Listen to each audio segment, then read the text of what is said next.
बड़ी प्यार करेलू पवन पमरेलू खाए के देलू छोहारे। नमस्ते प्रणाम, हम बानी आप सबके छोट भी प्रकाश कुमार ओझा और फिर से हमारा नया वीडियो में आप सबके स्वागत बा। और फिर से नया वीडियो में लेकर आ चुकल बानी एक पवन सिंह के गाना आइल बा जौन गाना के नाम बा सड़िया बुलुकिया।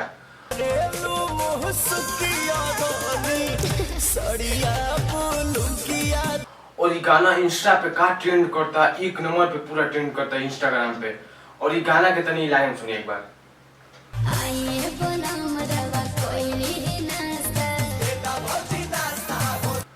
और बात करी गाना के बाद तक गाना आप सब सुन रहे हो। हम बहुत ज्यादा लेट वीडियो बनावा तनी, जब तक वीडियो बनावा तनी गाना 9 मिलियन चल गई यूट्यूब पे जब हम वीडियो बनावा तनी। और बहुत बड़ा बड़ा गाना रिकॉर्ड बनैले बा, इंस्टाग्राम पे एक नंबर पे ट्रेंड करता।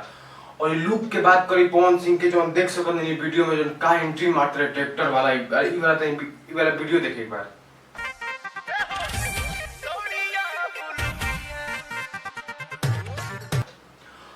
और जौन वीडियो में पवन सिंह ऐसा डांस कर देस्तू तो गाना ऐसे ही हिट वाला ई वाला डांस तो जौन कोई वाला एकदम मिजाज टाइप के वो तो गाना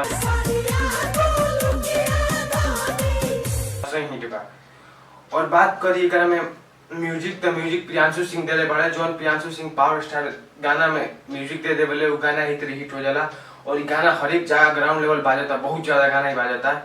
और एकरा मॉडल काम के लिए बड़ी क्वीन शालिनी। और ये गाना बहुत लाजवाब बा।